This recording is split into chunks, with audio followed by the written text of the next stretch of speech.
I think I look better in real life because I think the CGI or the AI in this one makes me look a bit older. But nevertheless, welcome on in, everyone. Hope everyone's doing well on this Tuesday. Yeah, we are Tuesday today. This is the show of FX Files where we deep dive into the history of ufology through original publications like this and materials. Because we all know that the truth is most certainly out there. Welcome on in. It's nice to see everyone in chat. Who's this at the moment? It's just you, Nathan. How's it going, man? Yeah, don't worry, man. I know you got work. I think you're like 8 hours or 5 hours behind, so I know you're at work. All good, man. No worries. But if you can make it, it'd be great to see you, man. So today's show, we are harkening all the way back. Where's the thumbnail? There we are. To the 90s. Yes, we're going to go back to the 1990s on this one. Purely because it's a very nostalgic time period for me. Yes, I'm a 90s kid. I grew up in the 90s. In fact, what popped up on my phone on YouTube was the 50 most greatest TV shows of the 90s, all to do with like the UK TV shows. And I was like, oh, I can't believe like I missed so many out. You know, my favorite TV show of the 90s, Mr. Bean, and my guilty pleasure. I mean, this came out in 1999. It's actually Gimme, Gimme, Gimme. Yes. A bit not very PG-13, you know, today's day and age, but nevertheless, let's go back to the 90s on this one. So what have I got in store for today? I'm going to show you a clip that is going to be arriving on Alien Addict probably tomorrow, Friday. And it's to do with Vladimir Tazinski. I found 2 videos and I'm shocked I found this one because this is pretty much unknown. Admittedly, I did take it from another channel, but I want to show a little bit of a clip of it. But I might just put the link in the description. You could go find it for yourself.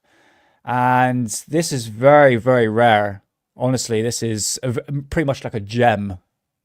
Going back to the 90s on that one. So, yeah, I'm looking forward to it, this one. So we blast from the past, as one would say. So, right, let's start off from the beginning. The 90s was massive to do with UFO phenomena. It was huge. Well, I'll say the pop culture related aspect, especially like UFO sightings in the 90s. I mean, that's where it sparked my interest. Admittedly, the X-Files did scare me a little bit, the theme tune. I was a kid, what do you expect? But otherwise, I was fascinated by UFO magazines. It's one of my pure loves. In fact, I want to get Russell Callahan on the show, who was the editor of the magazine. So, hey, Ben, how's it going, man? Nice to see you. Hope you're doing well. And yeah, welcome into FX Files. Nice to see you. Yeah, it was massive, mate. It was huge. I mean, this is what people don't realize is that, you know, we're living in 2026 and you think, I'm going to be in quotation marks, disclosure. I don't think it's going to happen anytime soon, to be honest with you. But if you go back to the 90s, there were so many UFO phenomena, or like I said, to the pop culture is unreal. And what I'm going to be doing is just going to go very, very briefly into what UFO sightings were happening in the 1990s. Obviously, here, let me bring my notes up for the first thing first. Okay, we have, let's go to the top. This is like a collection of UFO sightings back in that decade. So from 1990 to 1999. Yeah, do you know what? Unsolved mysteries. Yeah, unless you had cable, which is pretty much like Sky. You know what cable's like in America. You know, you get like a whole bunch of new channels and that sort of stuff. You would get that with cable. I remember that. We had something called Strange But True. Oh my God, I am blanking a lot of TV shows. Most probably actually Unsolved Mysteries. Yeah, probably. You love the 90s and early 2000s documentaries the best. One of my faves, the modern ones were Moment of Contact. Yes. In fact, do I have that in my archive? I might have that one at some point. So, obviously, Nathan and Ben, you know me. I've got so many. I've had over 100 old school documentaries from the 80s and a lot primarily from the 90s to be uploaded. I've been bombarding you guys at the moment with VHS tapes, but this is what was on Alien Alex, so I'm sort of catching up, so to speak. So twice a week will be, or maybe 3 times a week, uploads on these old documentaries, and obviously the 2 live streams, and I'll put some videos out and everything like that. So yeah, I'm just sort of playing catch up at the moment. So there are no documentaries on Alien Addict. Okay, it's all on FX Files. Yeah, strange but true. Vengeance from Forest episode scared me as a kid, dude. Okay, I wonder if I actually got the photograph here. I remember watching Strange but True, Ben. I'm not joking. I can't remember what episode it was. It showed a picture of an alien and it scared the crap out of me. Do I have it in my... I'm just going to have a quick look. If not, I'll bring it up for next week's show. I just think I got it here.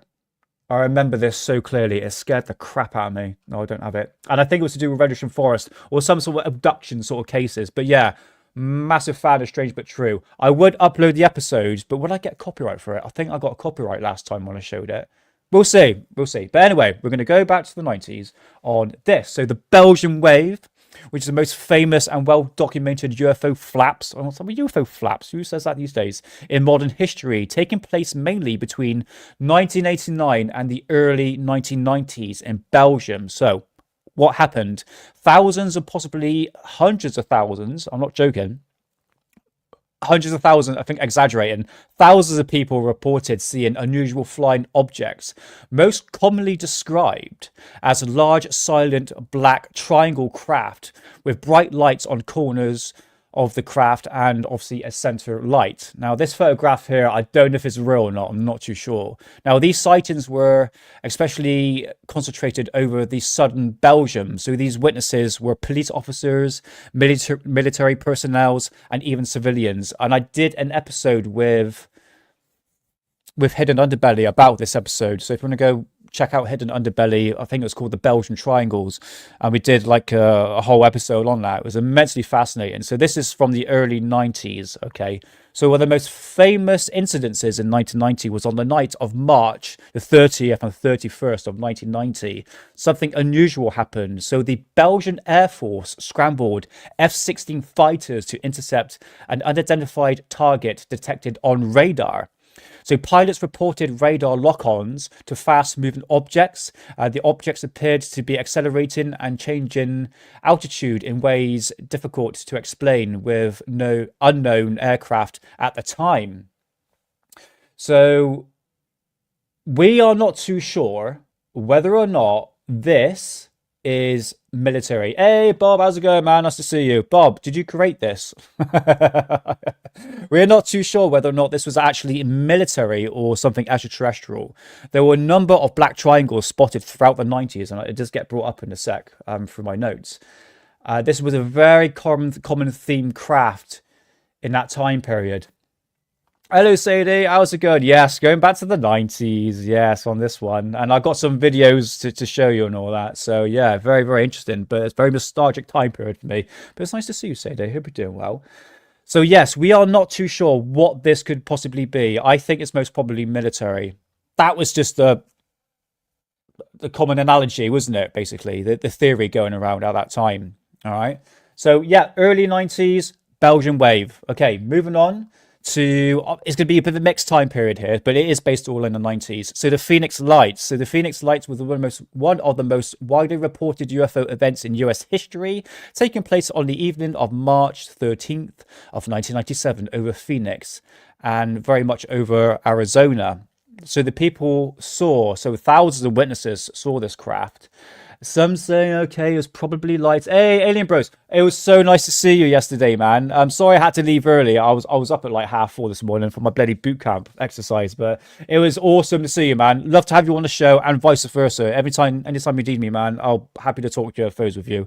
But I hope you're doing well, man. It was a pleasure to speak to you yesterday. So yeah, people that don't know, there was a 420 show with me and Hidden and Alien Bros, and we had John P. Adventures as well, and it was a blast. We were looking at like some old UFO sightings from back in like the mid-2000s and stuff like that. It was immensely fascinating. So yeah, go check it out. But it's nice to see you, Alien Bros. Welcome on in. Yeah, absolutely, man. Happy. I tell you what, here is my, if you want to contact me, here is my email address. Stick with this one, alienaddictpodcast@gmail.com. And you can contact me there, brother. All right. So, that's alienaddictpodcast@gmail.com. And I'd love to have you on the show. Absolutely. So, right, yes, the Phoenix Lights. Let's go back to my notes here. So, yes, thousands of witnesses saw this craft, or so to speak, craft, which was obviously V-shaped, and it was seen in the early evenings on 7:30 to 9 p.m., described as a massive silent V or boomerang-shaped object, and it had 5 to 7 lights alongside the edge, and it appeared to be moving slowly and steadily across the sky. This specific video footage only sees it in one place. Oh, that's awesome, mate. Yeah, give us a shout anytime, man. Anytime. There was one light here. Zoom in a little bit. There was one light here that moved forward. Again, me and Hidden Underbelly did a show on this, actually. There were so many shows on these old cases. And it was... I'm not too sure. Some debunks would say that the mountainside here matched in line with the lights, but I'm not too sure. Hey, Mark Jeffrey, how's it going, man? Nice to see you. And I hope you're doing well, and happy Tuesday. So I'm not too sure. I remain open-minded, but you got to listen to the witnesses.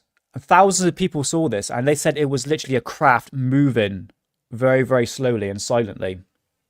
Possibly an experimental craft, who knows? So witnesses include pilots and police claims, and yeah, possibly over a mile wide, blocking out stars as it passed. Now that's a bloody lot. Okay, so that's sighting number 2. Moving on to the alien autopsy in 1995. So yes, this was the most famous UFO related hoaxes according to Grok, from the 1990s. Obviously they came out in 1995. This was a black and white film that allegedly shows a secret autopsy performed on an extraterrestrial being recovered from Roswell incident. So what's interesting about this, that a British what do you say, entrepreneur, is that right, named Ray Santilli, claims that he obtained an authentic footage shot in 1947 by the US military cameraman. And obviously this shows a non-human body with a large head and black eyes, medical personnel performing an autopsy in a sealed room, and a military style equipment, and crappy production, I would say. Hey, Vigo, nice to see you, man. Welcome on in. Hope you're doing well. Yeah, I do. I got some Art Bell videos to be uploaded. I love Art Bell. He's one of my favorites. Definitely nostalgic. Definitely from the 90s. Actually, I started getting to Art Bell around about... I was in college at the time, it's like 2007, so I was a little bit late to the game, but his 90s stuff was absolutely hilarious. Well, some of the calling shows were... What's his name? JC? JC's brilliant. Absolutely hilarious. But yeah, Art Bell is definitely the man. Shame he's passed on. But we've got a massive amount of archive phone calls. Well, I'll say radio shows of Art Bell. So there's no shy of content from him. But anyway, going back to the alien autopsy, I might do an episode on this. I haven't touched upon this, to be honest. Yeah, that's true. Kurt Russell did see the lights. I have seen that. I've seen an interview with him talking about it. Yeah, very interesting. So yeah, again, yeah, I could touch upon it. Did I do it on Alien Addict? I think I might have done. Yeah, but immensely fascinating craft. It really is. Yeah, alien autopsy. That's what got Ollie in trouble, didn't it? So I'm a bit reluctant to talk about this, but my personal opinion, I think this is just fake and gay. I'm going to be honest with you. Going to be honest. All right, so that is number 3. So number 4, we have the KGB crash and autopsy. So the KGB UFO crash and alien autopsy that went with it was a story widely circulated online, but there's no credible evidence to really back this up. And now there was a VHS tape, and there was a program released that will be released on FX Files soon, probably next couple of weeks, and is the whole documentary circulating around this. And I think this was, I think it was like 1997, I believe. I remember seeing this. Hold on a minute, when was that? Yeah, okay.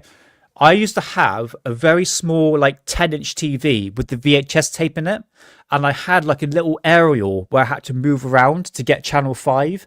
They played this documentary, and I remember it was me and my dad were in my room, and I was moving the bloody satellite thing, a little aerial, trying to get this signal to actually watch this documentary. So yeah, it must have been like 1997, 1998, around about that time period.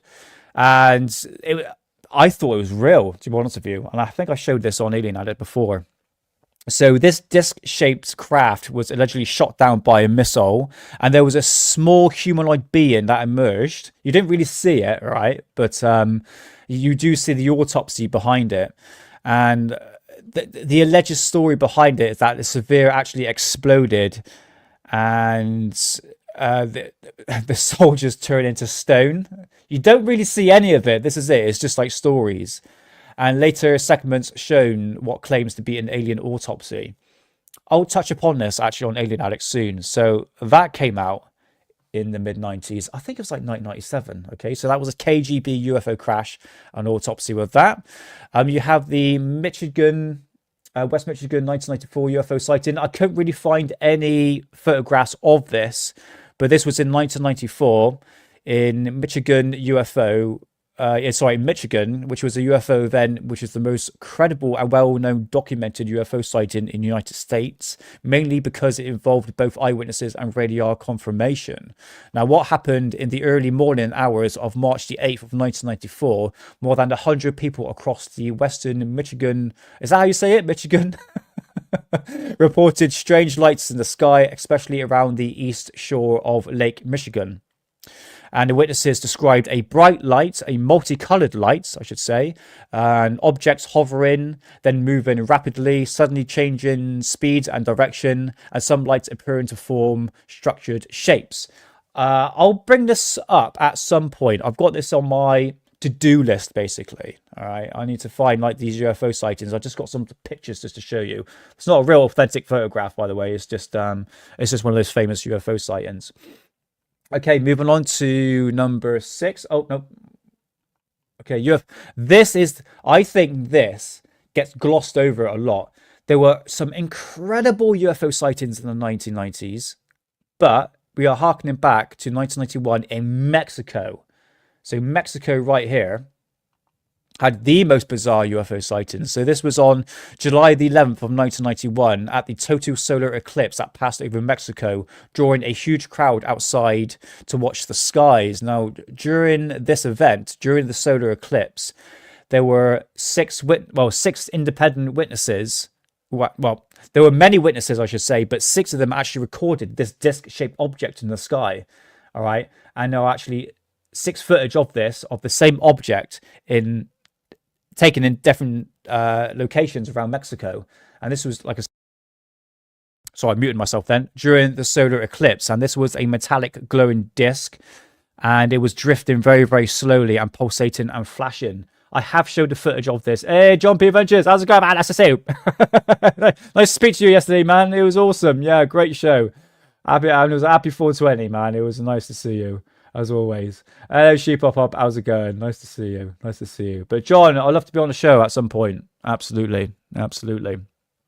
So again, this UFO sighting, I think it happened in 1991 in Mexico, is definitely up there as the most credible, because we've got independent witnesses plus 6 footage of the same craft taken in different locations, and it's immensely fascinating. I showed this footage many, many times during the live streams on Alien Addict. So yeah. So that's that. We have here an authentic UFO. Yeah, right. So this is called the Greifswald Lights in 1990 in Germany. So is that a German name? Greifswald. Yeah, Greifswald Lights. That is the most famous UFO sighting in Europe, taking place on August the 24th of 1990 over the ballistic coast of Greifswald, I should say, in former East Germany. Now, people saw a bright glowing orb in the sky, not that for sure, arranged in lines and geometric patterns, lights to appear to hover, pulsating and slowly drifting, at times forming shapes like triangles and arches. And these, unlike UFO sightings, these were actually performing different sort of structures and all that. I couldn't really find any UFO footage of this. But again, it's on my list to show at some point. All right.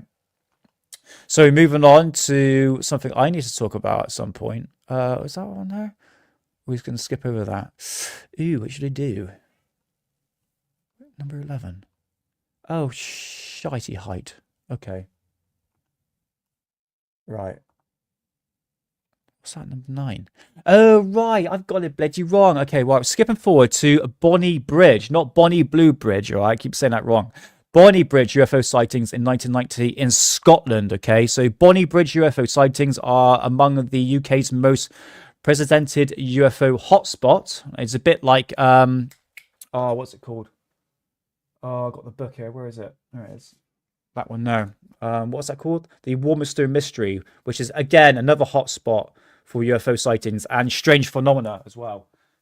Me and Hidden's did a show on that, actually, believe it or not. So Bonnie Bridge, it's a hotspot for UFO sightings. So in the early 1990s onwards, Bonnie Bridge gained a reputation for frequent UFO sightings, with reportings continuing for years. So what they've been seeing in the sky, in Scotland, in Bonnie Bridge, not Bonnie Blue Bridge, is bright lights moving erratically, disc-shaped and triangle objects as well, silent craft hovering and darting away, occasionally claims of close encounters or abductions, and these were to do with cattle. So there we go, because the cattle about to get abducted. Get probed, mate. So yes, many locals claims that actually hundreds of sightings per year, making the UK's most reported UFO areas. So as well as Scotland, you have something called Falkirk. Okay, Falkirk is also in Scotland, not too far from Bonnie Bridge. And they've also been seeing bright lights moving rapidly in the sky, silent triangle objects, and disc-shaped craft. There are actual footage of this, which I have saved in my archive, which I'm going to bring up on Friday's show. Hey, Nathan, nice to see you, man. I know you got to run. I know you got to work and all that, but I'll speak to you soon. Check out this live stream a little bit when you got time, because there is a very rare documentary I'm about to show you, and it has Linda Moulton Howe in it back in the early 90s with Vladimir Tasinski. This is a gem. You don't want to miss this one out, but come check it out anytime, man. It actually will be uploaded to Alien Addicts soon, probably next couple of days, but hopefully see you Friday, man. And it's nice to see you, Nathan. And I got to pop on your show as well, and pop onto my show as well, of course. Absolutely. So yeah, have a good one, man, and I'll speak to you soon. Okay, just quickly, guys, going to get through this. Yeah, we've done that. Multiple lights moving in formations, objects appearing and disappearing quickly, occasionally at low altitude sightings near rural roads. Okay, moving on quickly because I'm rambling on too much. What's interesting about Mexico, there were a lot of strange UFO sightings, and this was actually shown in, what was it? Actually, no, they banned my live stream, didn't they? They actually suspended it during the live stream. I remember that. That was to do with the Discovery Channel. So Mexico City UFO sightings in the mid to late 90s. Numerous videotapes captured bright discs in formations over the city, especially during the 1991 solar eclipse, like I showed the picture earlier. Also, Brazil and Chile also reported repeated sightings, also described as glowing spheres and structural craft, sometimes links to early waves in the 1980s. Okay, moving on from Mexico to the Virginia case in 1996. Okay, so the Virginia case is the most famous UFO case in South America, often compared to Roswell because of the claims of involving a crashed and military response and alleged capture of a being. And this took place on January, oh my God, I'm forgetting the date now. It was January 1996 in Virginia in Brazil. What was reported that a crash happened and there was a creature, which you see in here. This is a description of it. Several residents reported seeing a small humanoid creature. It was around 1.5 meters tall, brownish skin and large red and glowing eyes, described as frightened and moving erratically. Some witnesses says that they've seen it in urban areas and later in open lands. Obviously, there were military and police personnel involved with the claims. So the Brazilian army and police were involved. The creature was allegedly captured and transported, apparently to a hospital, and it crashed.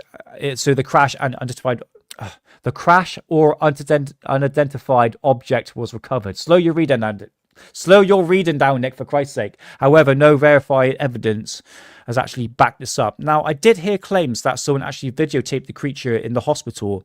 That's never come to light. I know the doctor came out recently talking about his claims, but I'm swear to God, someone said they actually got a video footage of this. Not too sure. We'll see. But anyway, fascinating claims. Me and Hidden had a bit of a chuckle because we thought it was something to do with midgets giving birth. Made me chuckle. That was one rumor from Wi-Fi's, I believe. So yeah. Sorry, guys, I'm not getting to chat. I will do in a second. I just got to get through my presentation, so to speak. What we're going to do here. Okay, so yes, patterns across the 1990s. So just an overall conclusion, or we'll get to that in a sec. Yes, triangular craft, glowing orbs and lights, radar visuals, confirmation of these sightings, and more civilian videotapes were actually captured during the 90s as well, because camcorders were a bit more cheaper. And the videos I'm going to be showing up very, very soon will be UFO archive from the 50s, 60s, 70s, 80s, and 90s, and even early 2000s. And this is the combination of the best UFO sightings you can see, unlike compared to now, where it's just absolute shite. It's just full of AI nonsense. It's just bloody. It's terrible. It really is. It's why I don't really deal with it, to be honest with you. This was taken in, hold on, Maslin Beach in Australia. I tell you what, I'll bring this back up on Friday's show, because I'm rambling too much. I want to show these documentaries and all that. This is interesting. The STS-48 UFO footage. I showed this on Friday's show. Remember that object going in slowly from the right to the left, and you had this flash, and that object shot off, and you see this object going up across the screen itself. And this is to do with the NASA footage. So the NASA shuttle mission recorded objects moving in unusual ways near Earth orbit. At one point, a bright light appears to change direction suddenly after a flash. This is the footage right here. Well, the photograph of the footage. Some claims to show an intelligent control, and NASA attributed this to ice particles reacting to the thrusters firing. So I don't know, but this is NASA. Never a straight answer when you look at it. So, yep, we got that in the 1990s. The Gulf Breeze sightings. Yes, I know it was like late 80s, but this was in the early 90s as well. I do have the book. I actually have two books, and I know I like to rub it in people's faces. Here is the Gulf Breeze sighting. The original book is actually signed by Ed Walters and Francis Walters. Look at that. Signed copy. Where is it? There it is. Yay. So that is my pride and joy. It sounds like a flipping comic book. In fact, I'm going to recapture this as well and talk about it, because it's if I need to prove my point, and last time I did the show on it, I didn't really get my point across, that the fact this sounds like a comic book. And I'm not denying there were actually UFO sightings in Gulf Breeze, Florida at the time. It's just Ed Walters was like, I wonder if I can make some money out of this by making a book. I could treat it just like the Amityville horror, just no murders involved. It's just like, ooh, I can make some potentially money out of this. And he made two books in regards of the Gulf Breeze sightings. So yeah, that is that one there. That is the lampshade.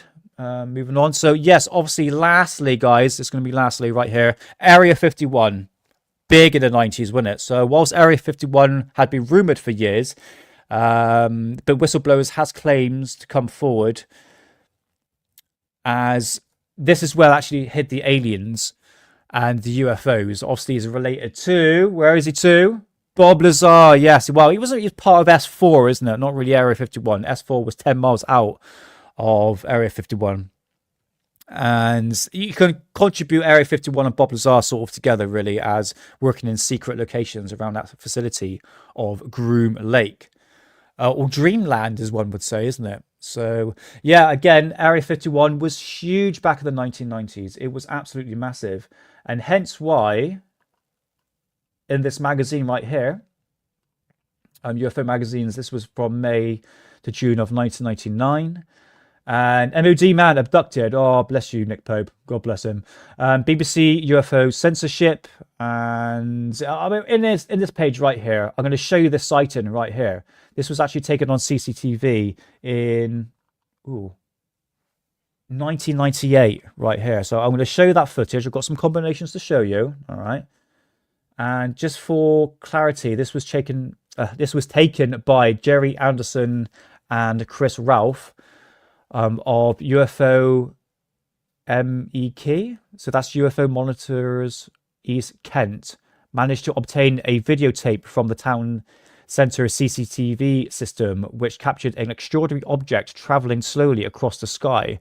at very low altitude, filmed at 10:20 p.m. on the 7th of July of 1998. The footage was originally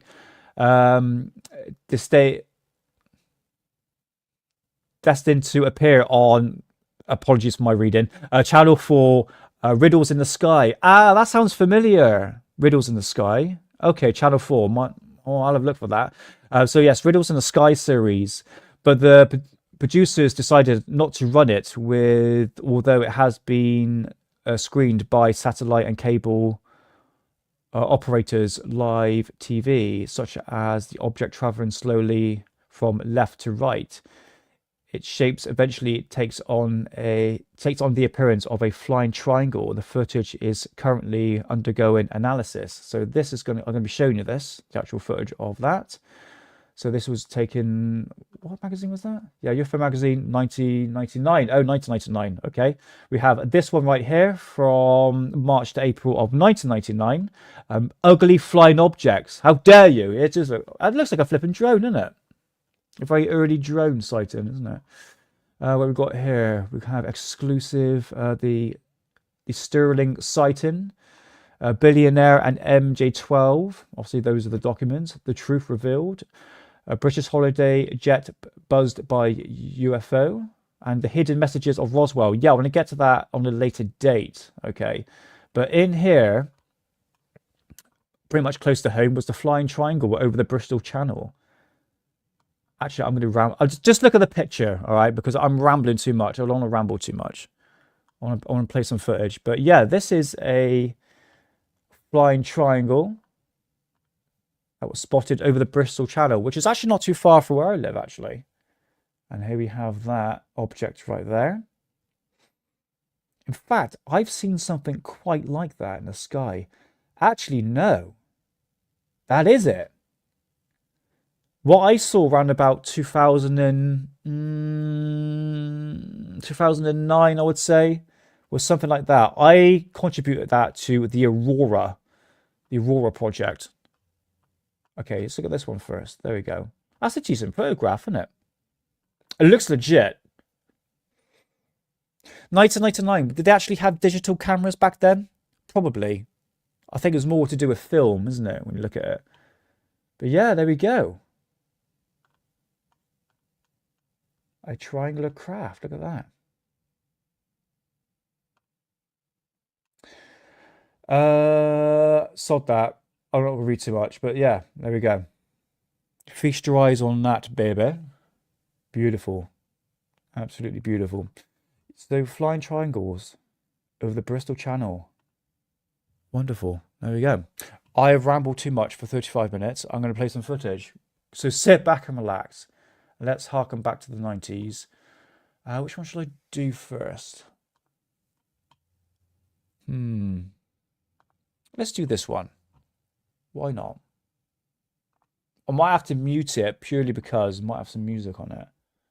So here is a combination of UFO sightings back in the 90s. A bit bigger. Oh, it's got a bit of music. Yeah. Oh, that's nice music. This is 2007. Okay, maybe a mixture of 1990s and probably mid-2000s. But anyway, check this out.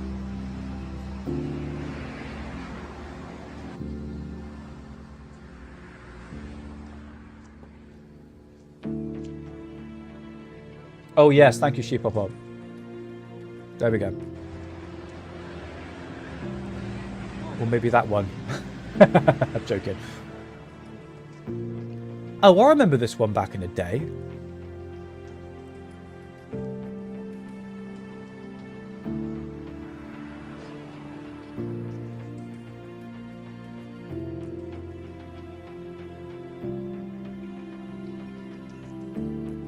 Yeah, I remember this. How old was this video? I'll find out on it.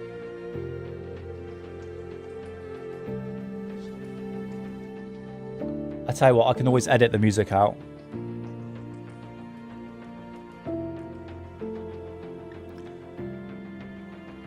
So this was taken in 1995. Sorry, the banner was actually blocking it out. Sorry.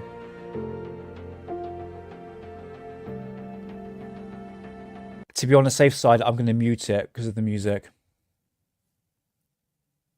Sorry, guys. It was nice music, but that's one thing I always get copyright with Alien Addict. Not Alien Addict, FX Files, sorry.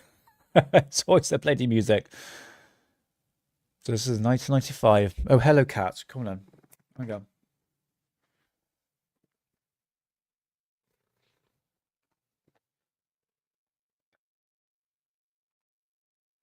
Oh, actually, have I got that one on my archive? Oh no, let's have a look.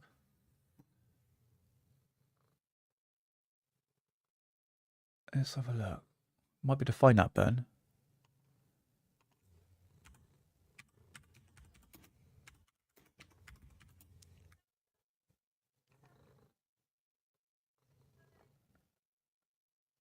I got a video. All right, tell you what.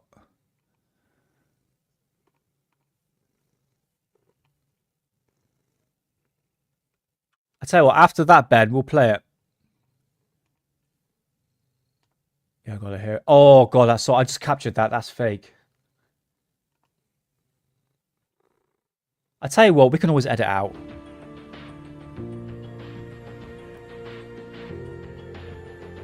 I know. Someone complained. Oh, the music's too cheesy. I'm like, no, it's not. It's beautiful. Yeah, that was clearly fake. Oh, let's go back a little bit. I didn't really see that properly. Hold on.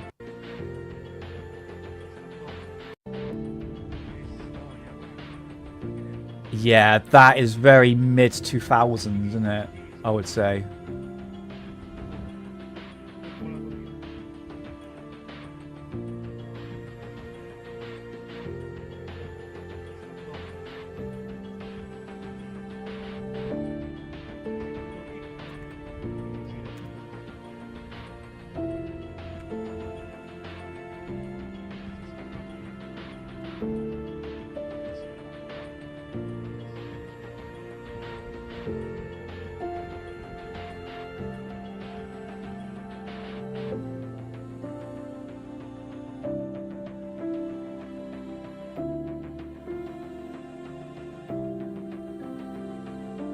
Yeah, that's Phoenix Lights. There we go.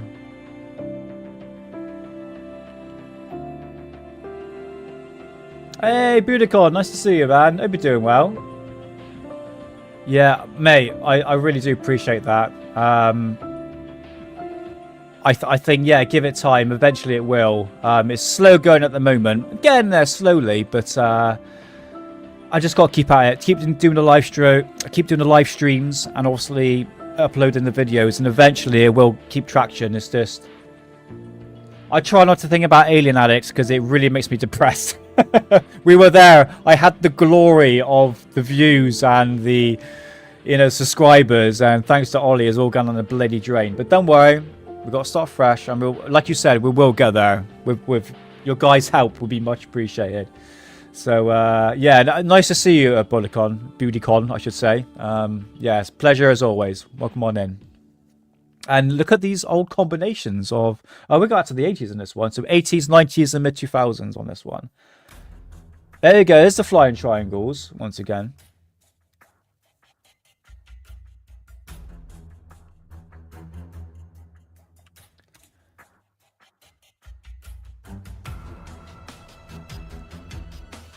That's right, Bigger. Yeah, it's definitely interesting.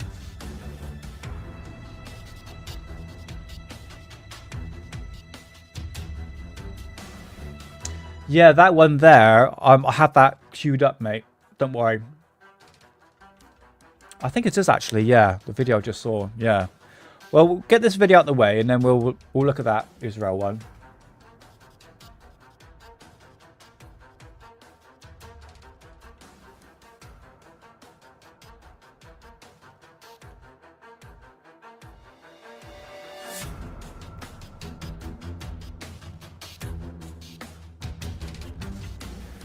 What I'm going to do, Sadie, is set up another one on X. So Alien Addict, or even the Cosmic Twilight, it's not really active at the moment. I'll set up a new account tomorrow where I can post my videos and post it on Reddit as well.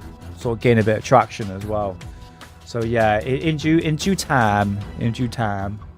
So definitely by Friday for sure. Oh, that's that ST1, STS footage I showed last week. Okay, Civilization 1. Okay, I'll have a little look.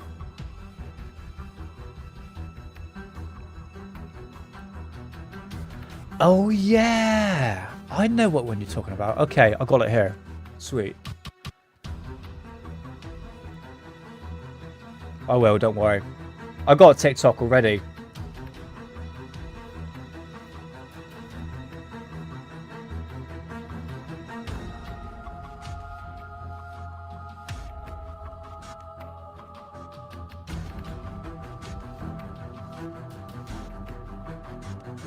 Yeah, I would agree. That's not space ice.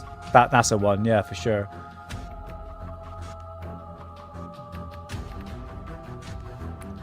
Thing is, we just don't see these sightings anymore. I mean, we were talking about this yesterday on Hidden Underbelly with Alien Bros and John P. Adventures. It's like, oh, that's the footage I was going to show you from the CCTV. There we go. Check that out. So that was in the UFO magazine that I was showing the article on. Hey, Carla Skywatcher, how's it going, man? Nice to see you.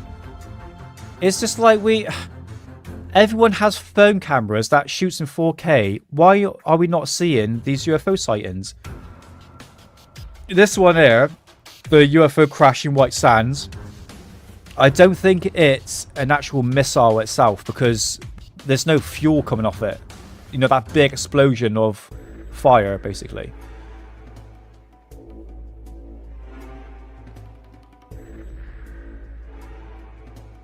Well, you come to the right place because I show loads of these stuff, man. I try to find like the best archive footage, the best that I can, really.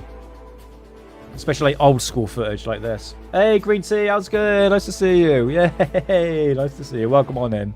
Hope you're doing well.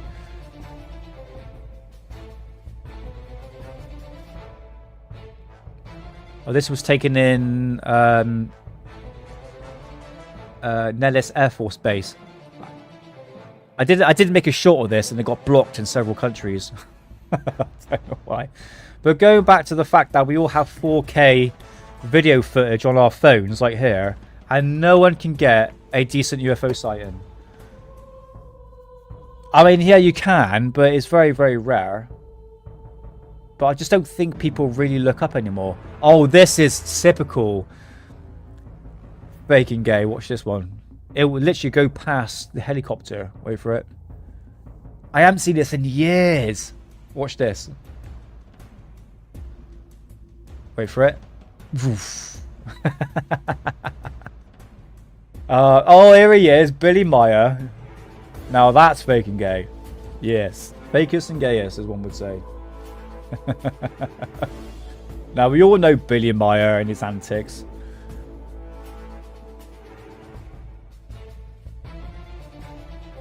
Oh, sweet. All right, nice.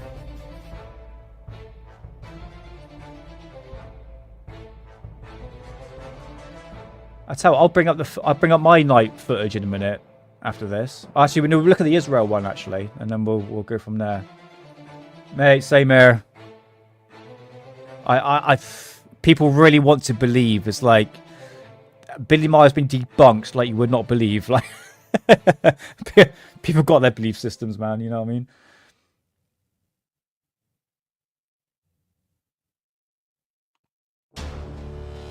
Oh, that's interesting. I didn't know that, Alien Bros.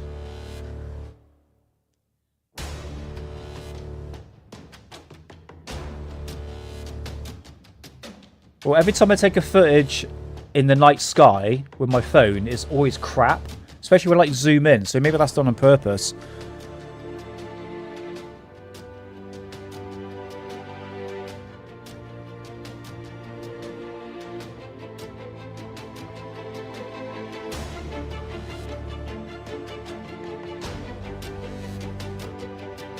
Nice.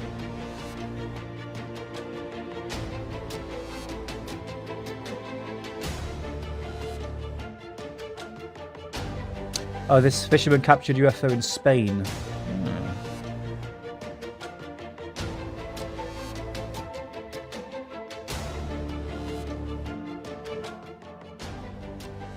Oh yeah, this is a very... We saw this one the other day, didn't we? That object there.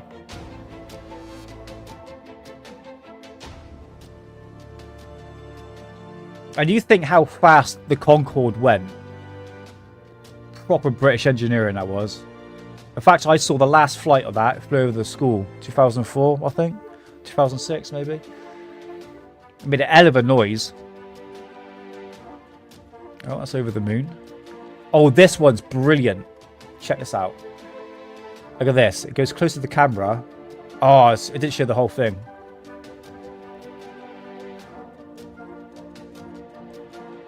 Yeah. The Concorde made a hell of a noise. It really did. It could travel to, like, England to New York in, like, 3 hours instead of, like, 8. Hard ass.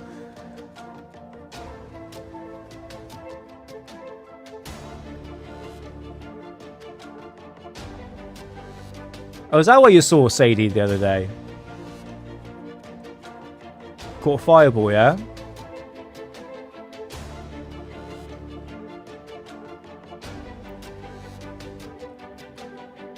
Hey, Mods Mayhem, how's it going? Nice to see you. I like that crop circle one. I don't think it's ever been debunked, even though, like, the special effects expert came forward, but it didn't sound legit, gonna be honest.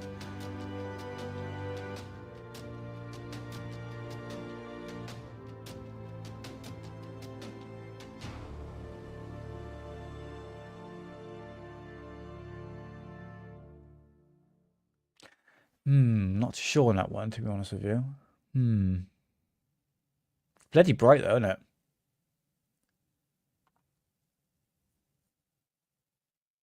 God, bloody hell. Nice. I think that's it. There we go. Oh, there he is. Rosser. There he is. Right, okay, right. Come out of that. Because Ben mentioned about the Israel UFO sighting. In fact, I might upload this documentary on FX Files. Probably get a copyright for it. Yeah, if it's Fox, I might. I don't know. We'll see. Okay, check this one out. This is a blast from the past. I don't know if this is actually the stabilization one, mate. All right. So this was taken in. This is called the Israel Giant UFO from 1996. Check this out. Amazing flying structured craft has no earthly explanation.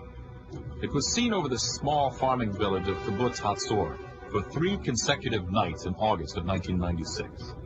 Oh, mate, it's not the stabilization one, but I tell you, we'll do a show on this one on Friday. I'll try and find a better footage. This video, shot by a young resident of the kibbutz, shows a bizarre-looking, partially lit craft with strange red markings and rectangular shapes. When the camera zooms in, we see what appears to be a light on the craft's left side take on amazing structure. The structure, some say, resembles a huge flying building with hallways.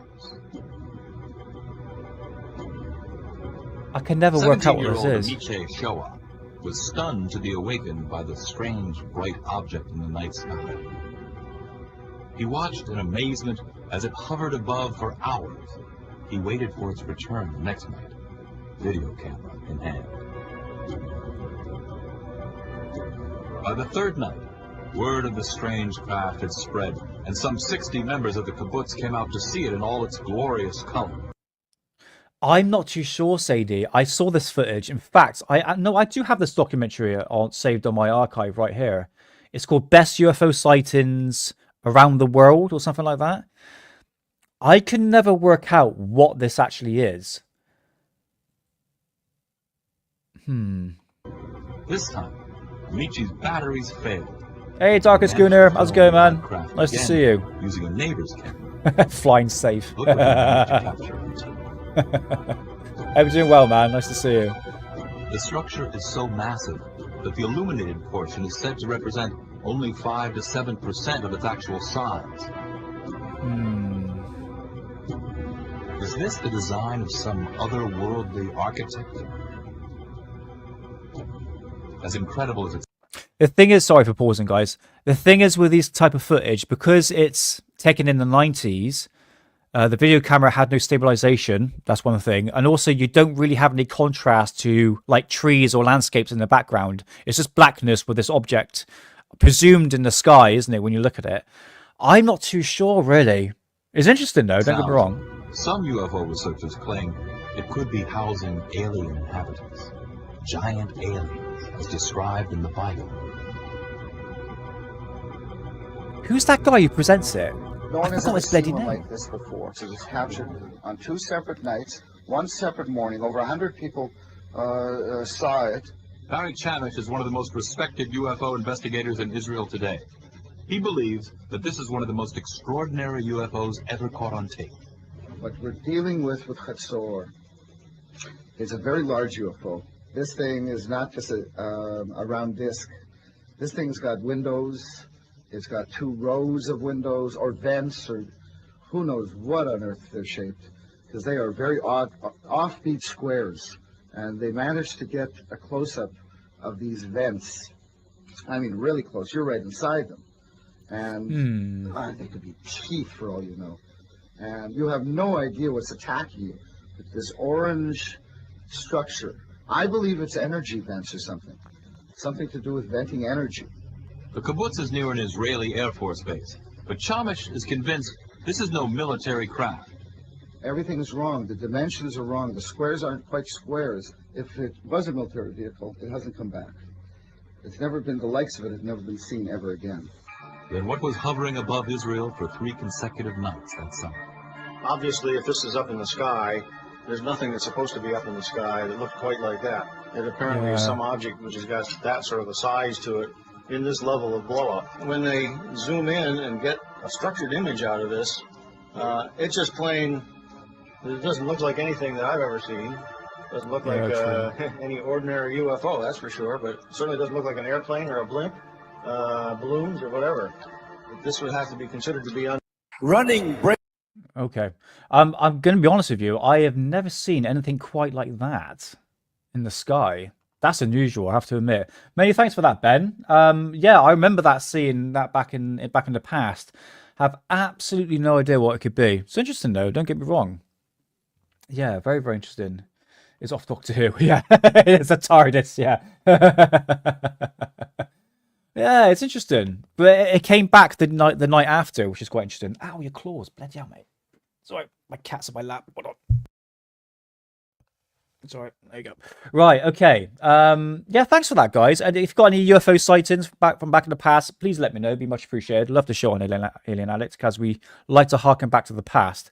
Now, going to what you're saying here, Green Tea. Do you see the stars that seem to change color in the UK? Tell you what I'll do. I'm just going to go for an hour and a bit today, guys, on Tuesday shows. But nevertheless. No, we can do it like that. Got it. Okay, right. Check this out. This is my night sky time lapse that I do. Okay. And what I'm going to do is just click play. Everything's going to move quite fast. In fact, tell you what, let me just brighten everything up a little bit. Just slightly. Do that probably a little bit more. Now, what John sent me was a really interesting video, which I'm going to play on Friday. And I have noticed, can that go? Okay. There are more objects in the sky. Oh, no, wait a minute. I'm actually going to slow that down just slightly. There you go. Okay. In terms of satellites, yes, there are more of these objects. Now, what you're seeing in the sky right here, moving past, is these balls of light. Because of my time-lapse camera that I use, well, it's the Insta360 Ace Pro 2. It gives off this effect of like a trail behind it, and it does this with actual aircraft. So what you're seeing in the sky, these objects moving really, really quickly, is the fact that these are satellites, okay, from my judgment. What you saw past there, that was an aircraft, all right? Obviously, things are moving faster because it's obviously everything's sped up a little bit. Some of these objects actually flash as it's moving. Some of it are like very, very quick, and some of them move like this. You know, they shoot past the screen quite quickly, and some of them disappear quite quickly. So you have a mix like there. You see that there? I'll leave it for the time being, but basically, I'll do a bit of a proper analysis on Friday's show. Now, what John P. Adventures showed me, which I'm going to be showing Friday's show, was something really, really incredible. But I have seen these objects change direction. Definitely. I have seen these objects. It's very rare, but they're very, very high up in the sky. But there's one thing I've noticed after doing time-lapse for... Cool, how long have I done it now? 5 years. I have over on my Rumble channel, I have over 1,000 time-lapse footage. Literally, I'm nearly reaching 1,500. And I film the skies day and night. And mostly at night where it's clear skies like this. And it's very, very rare I capture something that's unusual, which I'm going to obviously play on Friday's show. I don't know why it's got these lines here. But this is what I would normally see once I review the time-lapse. Hey, John Stroke. Sorry, mate. I missed you there. Sorry, mate. How's it going? Nice to see you, man. Nice to see you. Some days you see these lights and sometimes you don't. And then it will go pretty much dead, silent like it is at the moment. Scan up ahead. See if we can see anything. Yeah, that's an aircraft right there.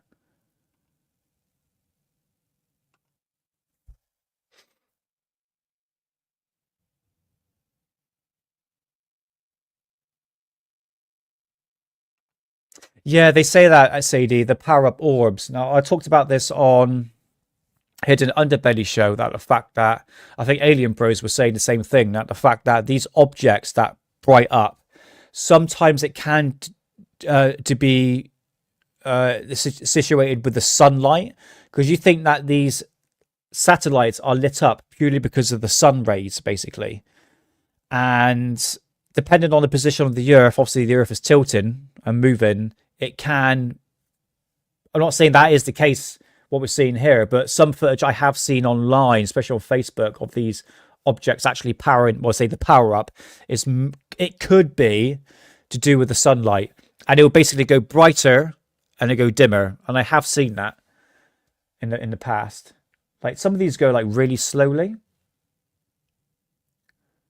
So I always try to make, like that one there, that went like really slowly there. But I always try to, like Occam's razor, what's the simplest explanation first? Like if I see something unusual, I'll grab like the satellite tracker and I'll try and track these satellites. And there are tens of thousands of satellites in the sky. I couldn't believe it when I was doing my sky watching. So the satellites are constantly flying over my place. Now I live not too far to an airport, probably over 10 miles away. So we constantly have air traffic. But nevertheless, that is my night time lapse. And I'm going to do a little review.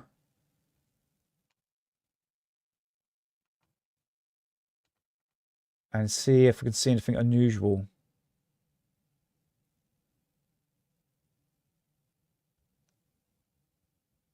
Like, if I saw that changed direction, do you know what I mean? I'd be like, right, okay, we need to analyze that.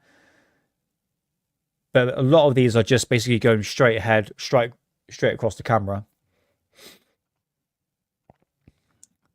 And it goes into beautiful daytime. Look at that. Wonderful. Beautiful. So that is my nighttime lapse, which we'll have a little look at some point. But what I'm going to show you is something extremely rare, which I'm probably going to upload tomorrow or Friday. And in here is Vladimir Tazinski with... Is it basically like a panel show with Linda Motter Howe? Panel 1. Let's have a look.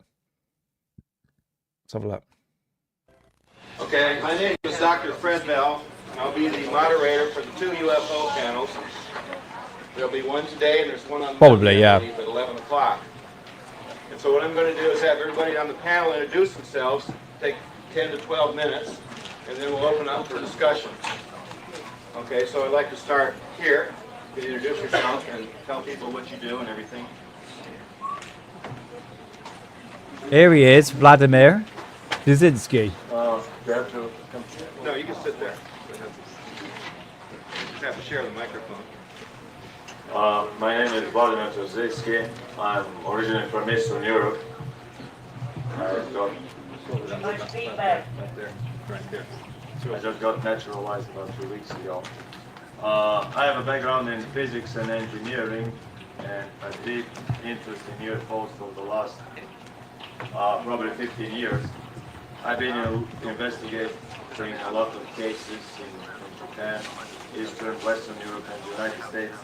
I do believe that what Harbinson writes in his books Genesis and Inception about the Germans developing flying saucers is absolute truth.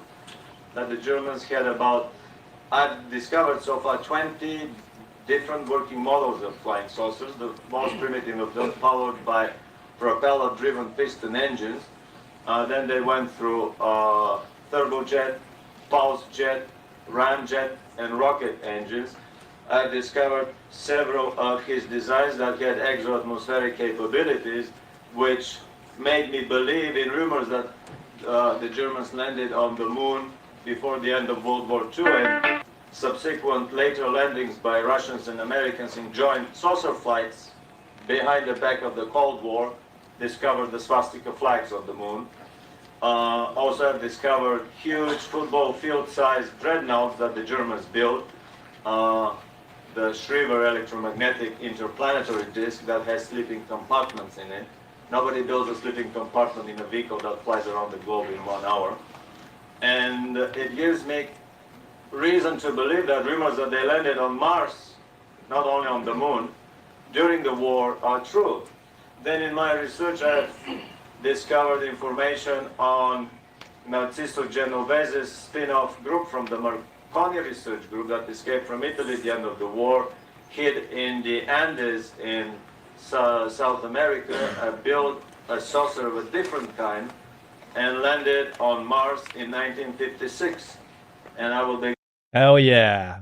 What I'm going to do is just skip forward because you have someone that is pretty much well known in ufology.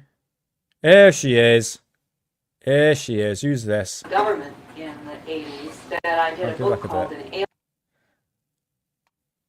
We're presently conducting... So this is extremely rare. And I mean rare as hell, man. This is a gem. To these areas, Area 51, the aerospace connection areas in Lancaster, Helendale, and so on. This is where people are reporting, even right now, seeing some kind of a surveillance orbs. We'll be talking about it in the lecture at 5 o'clock. I'll be showing all kinds of pictures of these covert operation centers. And this is basically what I want to say for right now, but if you have any questions, I'll be in this lecture at 5 o'clock in Plaza A, right next door. Thank you.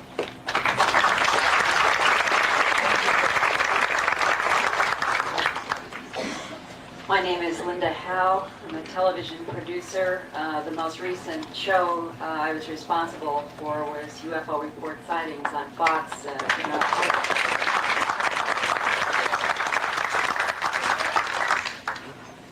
I graduated. Now, who said she was attractive back then? Might have been Nathan. He's at work at the moment. From Stanford in '68, made documentary films for 2 years when I was working on my master's degree and concentrated on science, medicine, and the environment. So it's been at least 20 years of a professional career in which I never encountered the UFO field at all in any way, shape, or form until the end of 1979, when I began trying to understand what was happening to animals, especially cattle, in the United States and other countries that were being found with strange bloodless excisions that had a certain kind of pattern to them and were called animal mutilations. The first documentary that I did in that area is called The Strange Harvest, and that was broadcast. Yeah, mate, I know. She eventually lost her game after a while. One of the documentaries I've got, my VHS tapes, it was called Aliens: The Reasons to Believe. That nearly had 20,000 views on it. Then I actually deleted the video from Alien Addict. So it's all re-uploaded to FX files. So go check it out. It's a very early documentary of Linda Bartle Howard talking about animal mutilation. It was, don't get me wrong, it was good.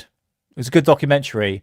But after the while, she, oh mate, when she's trying to sell that Xbox Alien photograph, yeah, that's when it's the credibility lost after a while, you know. But she has done good work in the past, don't get me wrong, especially when it comes to animal mutilation. But I ensure everyone to go check out Aliens: Reasons to Believe. It's on FX files right now. It's not on the internet. Well, it is now because of me. But yeah, you can see it in all its glory. 10 years ago. Then in 1989, I felt that I had so many files and so much information about not only that subject, but that subject as it related to human abductions also, and my own experiences with the government in the 80s, that I did a book called An Alien Harvest, Further Evidence Linking Animal Mutilations and Human Abductions to Alien Life Forms. That led to my doing an hour for the Fox affiliate in Atlanta last year, 1 year ago, called Earth Mysteries, Alien Life Forms. And that is what led to the Fox Hour, which was broadcast last month. In all of these efforts, the challenge has been to try to deal with... Oh, did she? Really? Oh, I wasn't really paying attention, to be honest with you, Green Tea. Yeah, well, a lot of people lost their shit, didn't they? Yeah. Was she freaking out, was she? Oh, dear. Oh, dear, oh, dear. facts, not rumor and not speculation and not science fiction and not creative imaginings, but to deal with the facts of what is happening on the planet. And I think in my own mind that the most extraordinary thing that I can say concerning this whole investigation of what has become known as the UFO phenomenon is that after I would agree, Ben. 11 years of having... Sorry for pausing, but you make a really good point there, Green Tea. In that documentary, Aliens: Reasons to Believe, on FX Files right now, she mentions Richard Doty as a disinformation campaign. And obviously he was part of I blank on the guy's name, you know, the guy who ended up going insane. I can't remember his name now, but yeah, Richard Doty was part of a disinformation campaign that drove this guy insane, and I can't remember what his name was, but she even mentions this in that documentary, which is very, very intriguing for sure. Contact with it in a variety of ways that has included the investigation of the mutilations that lead to the human abductions, my own involvement with government sources, leaks from military and intelligence, that nothing is more clear. That I would agree. every year goes by and more information pours forth, and it always seems like we are on the brink of some kind of a revelation or a breakthrough, and yet it gets more confusing. My own suggestion today would be to all of you to try to read material and look at the videotapes that are increasingly available having to do with firsthand eyewitness testimony, and try to separate yourself from the speculations and the rumors. And if you try to stick just with what is being reported, photographed from the crop circle phenomenon to the areas that I'm also investigating, I think that there is no question that there is considerable eyewitness testimony to something that's not human involved with the planet. But what it is and what it wants and what eventually is going to happen if this ever is finally a story that can be told publicly by governments, that I think is still a big question mark as we go into 1992. At 5:30... Right, confirmation. This is in 1992. Oh, that's a long time ago. In Catalina B, I will be going into some detail on aspects of the crop circle phenomenon. I'm working on a new videotape about that mystery. I will also be going into some updates concerning the animal mutilation phenomenon, human abductions, and would look forward to seeing any of you there. And for those of you, I've had a lot of people say, how can I get your book and your videotapes? There are some in the bookstore here, and I also have up here for anybody who wants, you can get some information about them. So thank you, and I'm glad a lot of you saw the October 18th program. It was a sincere challenge, probably one of the bigger challenges of my life, to try to make sure that the program on Fox had integrity. It is difficult in Hollywood, let me tell you.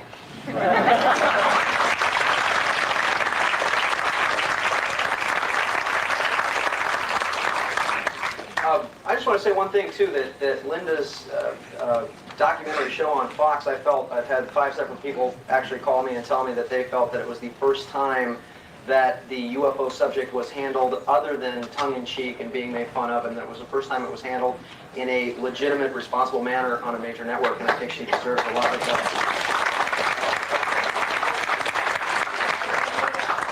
My name is Sean David Morton. I'm pretty sure my mum had the same hairstyle as that. I got into the Back in UFO the field 90s. actually when I was very young. My father was a fighter pilot in Korea and later became what's known as an XTP, an experimental test pilot, and test flew the SR-71 Blackbird, the U-2 spy plane, actually worked at Area 51 in the mid-50s that Norio and I have become so enamored with, and our friend Gary Schultz, who's also in the audience here, who leads the secret saucer base expeditions. There he is. Hi, Gary. Nice to see you. And when I was he was in the astronaut program for a while. He dropped out to become the public relations director for NASA, and later became vice president of TRW. I have, when I was a kid growing up, I grew up around the likes of Gordon Cooper, Neil Armstrong, Buzz Aldrin, Alan Shepard, and we would have these guys sitting around the dinner table saying, talking about the things that they had seen that day, or in a flight, or something that they, a top secret mission that they were flying and couldn't tell anyone about for fear of being brought up on what was known as a PA, a psychological aberration, where every time you reported a UFO, the astronauts would joke they'd stick tubes in every orifice of your... Hey, Corporal's Cat, nice to see you, man. Welcome on in. Welcome on in. Hope you're doing well. Nice to see you. Happy Tuesday. Body, that they would do drug tests and alcohol tests and take your wings away for 2 weeks and not allow you to fly, because basically they said you can see them, but if you report them, you will be dealt with harshly. And very few of the astronauts who actually opened their mouths about these things ever made it into space or onto the moon. The two exceptions of this are publicly who came forward are my friend Gordon Cooper, who paneled a board on UFOs and basically laying out a policy for the United Nations on what would happen if we came in touch with extraterrestrial life, and Colonel James McDivitt, who died just recently, who took photographs of a UFO out of the window of the Gemini 7.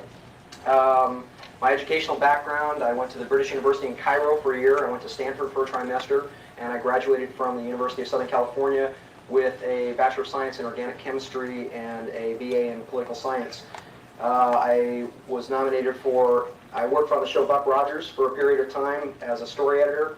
I was nominated for an Emmy for a documentary that I co-wrote called Fair Play. It was about women's sports for public television. I worked for 2 years in the early 1980s trying to bring Star Trek back to television with Gene Roddenberry. And I think it's a great shame that he died just recently. It's a big blow to everyone. And recently I was the co-director and co-writer of a documentary that was produced by R&D Productions. Joe Randazzo, who's going to be on the panel on Monday.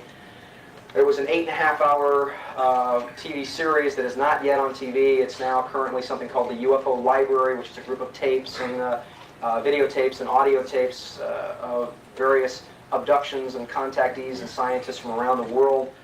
We shot somewhere to the tune of 600 hours of videotape. We went everywhere. We went all across the United States, the East Coast, South America, all over Europe. I mean, somebody had a dog barked at a UFO. We went out and spoke to him. And so this compendium of information began to accumulate, where this is really one of the few times that I have found, thanks to Joe Randazzo actually, he took a major budget to travel all around the world and speak to every single one of these people in person. Currently what I'm working on now is with Bob Schott, who's going to be on the panel, today, but I guess we just didn't have enough chairs for him. So it's Not too sure, man. I lost track basically what it's called, but I'll be uploading this tomorrow, mate, so you can watch it in all its glory. a program, hopefully a television program which we're putting together the prospectus for, and we've got a team of experts that we're talking to. Vladimir is going to be one of our experts. Hopefully Norio and Gary will also be involved with it. And it's going to be a program which is in essence going to take you to the water's edge and then delve into the mysteries. We have a team of some of the best scientists in the world. We have ufologists, we have physicists, we have astronomers who are skilled with fluoro, I can't even say the name of the machine. The fluoroscopy, there you go. It's basically we've got some of the team of the best experts in the world to stake out haunted houses, UFO areas, and different types of phenomena, everything from Bigfoot to the Loch Ness Monster, all around the world. And Okay, right. I'm going to stop that there. I'm going to go back. It mentions who's on here.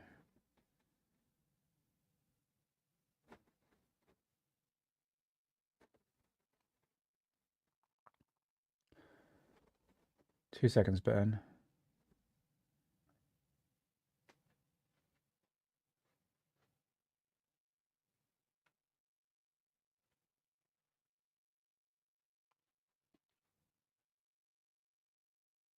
So let me just go back a little bit so you can find the guy's name.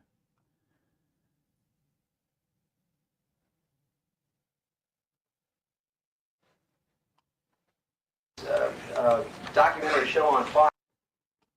I'm on Fox. Oh, hold on. Documentary show on Fox. I've had 5 separate people actually call me and tell me that they felt that it was the first time. On David Morton. David Morton. Does that ring a bell, Ben? David Morton. Yeah, the only people that I know here is Linda Bottle Howe and Vladimir Tazinski. So I tell you what, I'll upload this tomorrow. All right, and you can watch it in all its glory. So yeah, that's a very, very. Oh, is he? Oh, was he really? Ooh, okay, that's interesting. Oh, he's passed away now, is he? Okay. Well, it gives you something to watch tomorrow. And we'll do a catch up on Friday's show because I want to do a bit of research on the people that's actually on this panel.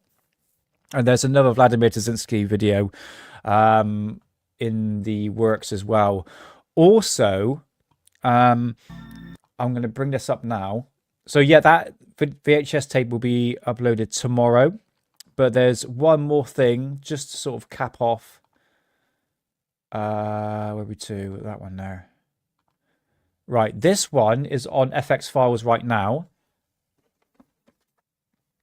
I'm going to cover up just a slight name on this.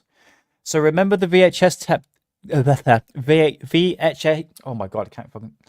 Don't swear, Nick. VHS tape here. Okay. UFOs and the Illuminati Conspiracy by Vladimir Tazinski. I actually translated this. Well, digitized it into color. All right. And it's now on FX Files. And right here, hold on. There it is. And you can see it in color. There we go. See? I managed to get it working. So you can go check out this 1992 VHS tape. That was originally in black and white. It was a terrible quality, which is no longer on Alien Addict. And here, Vladimir Tazinski is talking about German UFOs, obviously the Howling Boom of Real, and also the flying discs created by Rudolf Schriever, Otto Hubble, Giuseppe Belluzzo, and Dr. Heinrich Richard Muthe, all those scientists involved with that, and it's immensely fascinating. So you could go check that out on FX Files right now. There we go. Right, fantastic. Guys, I think that's it. I'm going to leave the show there. I'm just going to go for an hour and a bit today. So come check me out. Oh, thank you. Yes, I had a haircut. The only thing that really annoys me is this thing like sticks up right here. It's really annoying. I can't get it straight. Yeah, I was going to grow my hair. I see it's doing the thing again. Look, it's flicking up. It's really annoying. But I was going to grow my hair out to the 90s sort of thing. I just did my head in because when I was boxing, all the sweat was going in my mouth and all that. It was terrible. Oh, it was awful. Obviously, I exercise every day, and I was just like, when your hair is going in your eyes and all that, it wasn't working. So yes, I got the slick back look. Thank you very much. It's doing it again. Look, that flippy. But guys, it's a pleasure as always. We shall capture. Not say capture. I shall catch you next time on Friday at 9 o'clock, as we'll do a little catch up on this VHS tape, and I'll show you some other stuff as well. So we're going to go back into the past as always. So come say your goodbyes now, and what else have I got in store for during the week? I was trying to think. Oh yeah, I got that one to be uploaded at some point.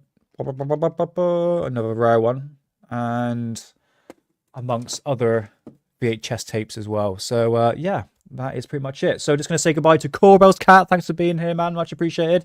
John P. Adventures, please send me an email in regards of popping onto your show. Mostly weekends is pretty good for me, I'm going to be honest with you. So yeah, but it's nice to speak to you yesterday on the 420 show. It was awesome. And Sheepop, thank you. Sadie, keep your eyes to the skies, darling. Eventually you'll find something. And Mods Mayhem, and to you too, Ben. Yeah, keep your eyes to the skies, my friend. It's nice to see you in chat. It's awesome. And Green Tea, did I say hello to you, Green Tea? I think I did, didn't I? Yeah, I must have done. I forget. Vega. It is Vega. Hold on. Wait for it. Oh, Vega. I've got Google Translate. Vega. All right, I'll remember that. Vega, thank you so much for being in chat. Much appreciated. John P. Adventures. How's it going? I did say hello to you, didn't I? Yeah. I've got a brain like a flipping sieve. It's terrible. Terrible. So guys, if you like what you see, please like and subscribe. It'd be much appreciated. I will catch you on Friday at 9 o'clock as we continue our journey into the history of ufology. So until next time, I can make sure I got the right video, because I was going to play the Alien Addict video then. It's not. So until next time, always remember, they're watching you, they're watching us, and we're watching them. I'll see you Friday. Take care.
I swear to God, the the AI makes me look older and uglier. I'm better looking in the flesh.